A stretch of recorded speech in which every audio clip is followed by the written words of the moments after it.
আগামী 20 ডিসেম্বর সারা পশ্চিমবঙ্গে যেসব আদিবাসী বিধায়ক, সাংসদ ও মন্ত্রী রয়েছেন তাদেরকে একাধিক দাবি নিয়ে ঘেরাও আকারে ডেপুটেশন প্রদান করবে United Forum of All Adivasi Organization. তারই প্রস্তুতি শুরু করে দিয়েছে আদিবাসী সংগঠনগুলি।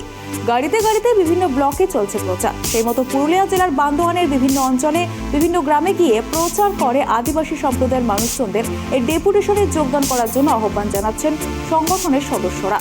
আদিবাসী সংগঠনগুলির পক্ষ থেকে জানা যায়, তাদের দাবি হচ্ছে আদিবাসী সম্প্রদায়ের যেসব বিধায়ক, সাংসদ ও মন্ত্রী রয়েছেন তারা আদিবাসীদের সমস্যা নিয়ে কোনো আওয়াজ তুলছেন না রাজ্য কিংবা কেন্দ্র সরকারের কাছে। নির্বাচনে জয়ী হওয়ার পর আদিবাসীদের কাছ থেকে অনেকটা দূরত্ব বাড়িয়ে চলেছেন আদিবাসী জনপ্রতিনিধিরা। মূলত তাদের দাবি, পশ্চিমবঙ্গে যে সমস্ত ফেক কাস্ট সার্টিফিকেট তা বাতিল করতে হবে, জাতিসত্তা ধ্বংসকারী ইউসিসি বিলকে বাতিল করতে হবে।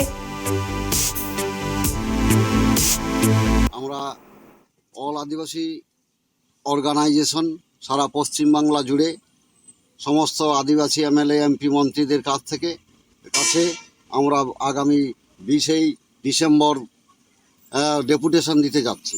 সেই ডেপুটেশনগুলো আমাদের 1 নম্বর দাবি হচ্ছে, সারা রাজ্যে আমাদের ফেক সার্টিফিকেট ভরে গেছে। আমাদের আসল আদিবাসীরা তাতে বঞ্চিত হচ্ছে চাকরি বাকরি বিভিন্ন ক্ষেত্রে, এবং সারা রাজ্যে আমরা দেখছি সমস্ত আদিবাসী ছাত্রাবাস, ছাত্রীনিবাসগুলো বন্ধ হয়ে আমাদের আদিবাসী ছাত্রছাত্রীদেরকে বঞ্চিত করা হচ্ছে। এবং তার সাথে আমাদের এই যে ছুড়গা প্রকল্প বাতিল করতে হবে, দেউচা পাচামির যে কয়লা খনি সেটা বাতিল করতে হবে, এবং আমাদের যে 2006 সালের বনাঞ্চল আইন আছে সে বনাঞ্চল আইনকে প্রতিষ্ঠা করতে হবে।